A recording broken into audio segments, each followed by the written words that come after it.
श्री राधा कृष्णाभ्याम नमः।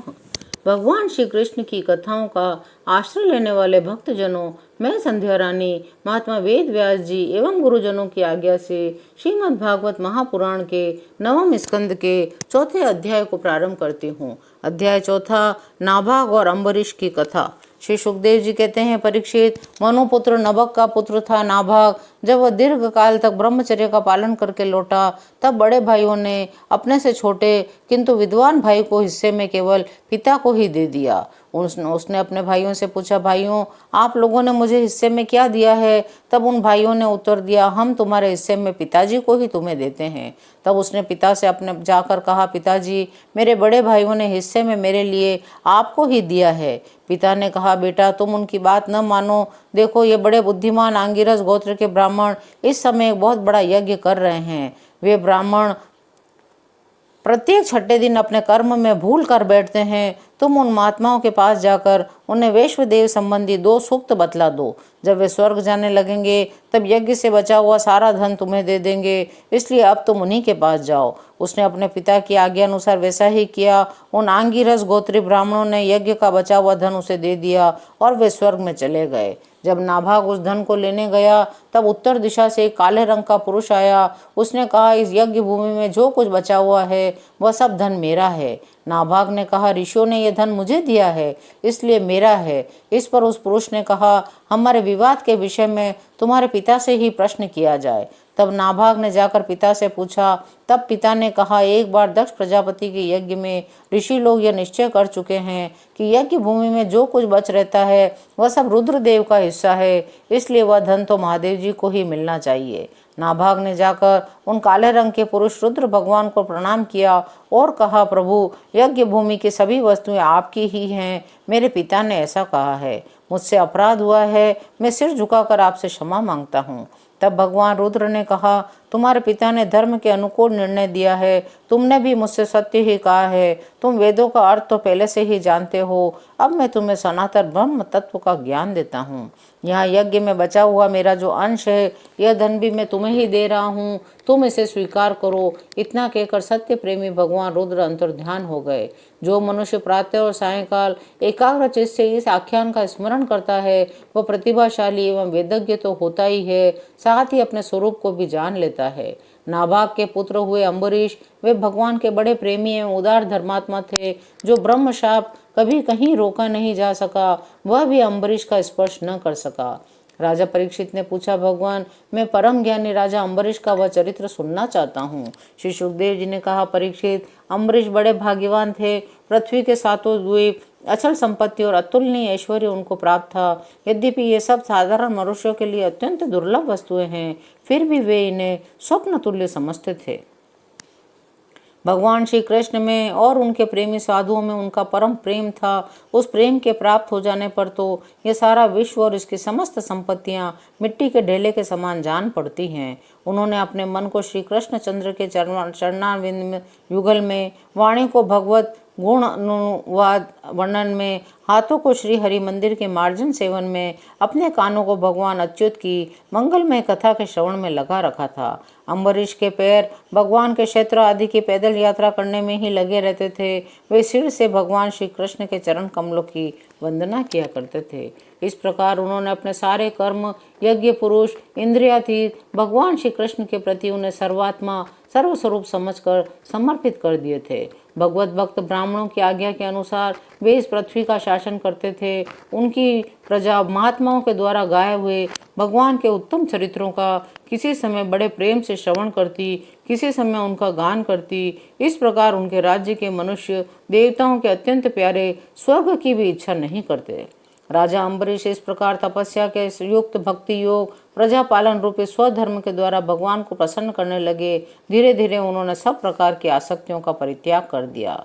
उनकी अनन्य प्रेममयी भक्ति से प्रसन्न होकर भगवान ने उनकी रक्षा के लिए सुदर्शन चक्र को नियुक्त कर दिया था, जो विरोधियों को भयभीत करने वाला एवं भगवत भक्तों की रक्षा करने वाला है।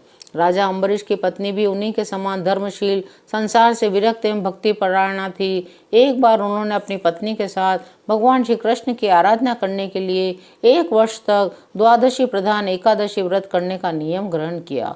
व्रत की समाप्ति होने पर कार्तिक मास में उन्होंने 3 रात का उपवास किया। एक दिन यमुना जी में स्नान करके मधुवन में भगवान श्री कृष्ण की पूजा की। उन्होंने महाभिषेक की विधि से सब प्रकार की सामग्री और संपत्ति द्वारा भगवान का अभिषेक किया। हृदय से तन्मय होकर वस्त्र, आभूषण, चंदन, माला, अर्घ्य आदि के द्वारा उनकी पूजा की। तत्पश्चात पहले ब्राह्मणों को स्वादिष्ट और अत्यंत गुणकारी भोजन कराकर उन लोगों के घर 60 करोड़ गौएं सुसज्जित करके भेज दी। जब ब्राह्मणों को सब कुछ मिल चुका तब राजा अम्बरीश ने उन लोगों से आज्ञा लेकर व्रत का पारण करने की तैयारी की। उसी समय शाप और वरदान देने में समर्थ स्वयं दुर्वासा जी उनके यहाँ अतिथि के रूप में पधारे। राजा अम्बरीश उन्हें देखते ही उठकर खड़े हो गए, आसन देकर बिठाया। विविध सामग्रियों से अतिथि के रूप में आए हुए दुर्वासा जी की पूजा की। उनके चरणों में प्रणाम करके अम्बरीश ने भोजन के लिए प्रार्थना की। दुर्वासा जी ने अम्बरीश की प्रार्थना स्वीकार कर ली। इसके बाद आवश्यक कर्मों से निवृत्त होने के लिए वे नदी तट पर चले गए। वे ब्रह्म का ध्यान करते हुए यमुना के पवित्र जल में स्नान करने लगे। इधर द्वादशी केवल घड़ी भर शेष रह गई थी। धर्मज्ञ अम्बरीश ने धर्म संकट में पड़कर ब्राह्मणों के साथ परामर्श किया कि ब्राह्मण देवताओं, ब्राह्मण को बिना भोजन कराए स्वयं खा लेना और द्वादशी के रहते हुए पारण न करना दोनों ही दोष हैं। मुझे पाप न लगे ऐसा मुझे क्या करना चाहिए। तब उन्होंने ब्राह्मणों के साथ विचार किया और कहा, ब्राह्मणों, श्रुतियों में ऐसा कहा गया है कि जल पी लेना भोजन करना भी है और नहीं भी करना है, इसलिए इस समय मैं केवल जल से पारण किए लेता हूँ। ऐसा निश्चय करके मन ही मन भगवान का चिंतन करते हुए राजर्षि अम्बरीश ने जल पी लिया। वे केवल दुर्वासा जी के आने की बाट देखने लगे। जब दुर्वासा जी आवश्यक कर्मों से निवृत्त होकर यमुना तट से लौट आए तब राजा ने आगे बढ़कर उनका अभिनंदन किया, लेकिन दुर्वासा जी ने अनुमान से ही समझ लिया कि राजा ने पारण कर लिया है। दुर्वासा जी बहुत भूखे थे। यह जानकर कि राजा ने पारण कर लिया है वे क्रोध से थरथर कांपने लगे। उनका मुंह विकट हो गया। वे डांट कर बोले, देखो तो सही है कितना क्रूर है। ये धन के मद में मतवाला हो रहा है। भगवान की भक्ति तो इसे छू तक नहीं गई है। इसने धर्म का उल्लंघन किया है। मैं इसका अतिथि होकर आया हूँ। इसने अतिथि सत्कार के लिए मुझे निमंत्रण भी दिया है, फिर भी मुझे खिलाए बिना ही खा लिया। इसे इसका फल अभी चखाता हूँ। उन्होंने क्रोध से जल उठे, अपनी एक जटा उखाड़ी और अम्बरीश को मार डालने के लिए एक कृत्या उत्पन्न की। वह प्रलय काल की आग के समान दहक रही थी। उसके पैरों की धमक से पृथ्वी कांप रही थी, परंतु राजा अम्बरीश उसे देखकर तनिक भी विचलित नहीं हुए। वे एक पग भी नहीं हटे, ज्यों के त्यों खड़े रहे। परम पुरुष परमात्मा ने अपने सेवक की रक्षा के लिए पहले से ही सुदर्शन चक्र को नियुक्त कर रखा था। जैसे आग क्रोध से गुर्राते हुए सांप को भस्म कर देती है, वैसे ही चक्र ने दुर्वासा जी की कृत्या को जलाकर राख का ढेर बनाया। जब दुर्वासा जी ने देखा मेरी बनाई हुई कृत्या तो जल रही है और चक्र मेरी ओर आ रहा है, तब वे भयभीत होकर अपने प्राण बचाने के लिए एकाएक भाग निकले। जहां जहां दुर्वासा जी दौड़ते थे, देखते थे चक्र उनके पीछे पीछे ही जाने लगा। उस अतिशय तेज वाले सुदर्शन चक्र को अपने पीछे लगा देखकर दुर्वासा जी डरते डरते सभी तरफ दौड़ने लगे। तब वे ब्रह्मा जी के पास गए और बोले, भगवान के इस तेजों में चक्र से मेरी रक्षा कीजिए। जब ब्रह्मा जी ने कहा कि ये भगवान के भक्त के द्रोही को बचाने में हम समर्थ नहीं हैं, तुम भगवान कैलाशवासी भगवान शंकर की शरण में जाओ। तब दुर्वासा जी श्री महादेव जी के पास जाकर बोले कि मुझे इससे बचाइए। तब महादेव जी ने कहा, दुर्वासा जी, जिस अनंत परमेश्वर में ब्रह्मा जैसे जीव और उनके उपाधिभूत कोश, इस ब्रह्मांड के समान अनेकों ब्रह्मांड समय पर पैदा होते हैं, समय आने पर फिर उनका पता भी नहीं चलता, उन प्रभु के संबंध में हम कुछ भी करने की सामर्थ्य नहीं रखते। यह चक्र उन विश्वेश्वर का शस्त्र है, यह हम लोगों के लिए असह्य है। तुम उन्हीं के शरण में जाओ, वे भगवान ही तुम्हारा मंगल करेंगे। वहां से निराश होकर दुर्वासा भगवान के परम धाम वैकुंठ में गए। लक्ष्मीपति भगवान लक्ष्मी के साथ वहीं निवास करते हैं। दुर्वासा जी भगवान के चक्र की आग से जल रहे थे। वे भगवान के चरणों में गिर पड़े। हे अच्युत, हे अनंत, आप संतों के एकमात्र वांछनीय हैं। हे विश्व के जीवनदाता, मैं अपराधी हूँ, आप मेरी रक्षा कीजिए। तब भगवान ने कहा, दुर्वासा जी, मैं तो सर्वथा भक्तों के अधीन हूँ, मुझ में तनिक भी स्वतंत्रता नहीं है। मेरे सीधे साधे सरल भक्तों ने मेरे हृदय को अपने हाथ में कर रखा है। भक्तजन मुझसे प्यार करते हैं और मैं उनसे करता हूँ। जो भक्त स्त्री, पुत्र, गृह, गुरुजन, प्राण, धन, इहलोक परलोक सबको छोड़कर केवल मेरी शरण में आ गए हैं, उन्हें छोड़ने का संकल्प भी मैं कैसे कर सकता हूँ। मेरे अनन्य प्रेमी भक्त सेवा से ही अपने को परिपूर्ण और कृतकृत्य मानते हैं। मेरी सेवा के फलस्वरूप जब उन्हें सालों के सारूप्य आदि मुक्तियाँ प्राप्त होती है तब वे उन्हें भी स्वीकार नहीं करना चाहते।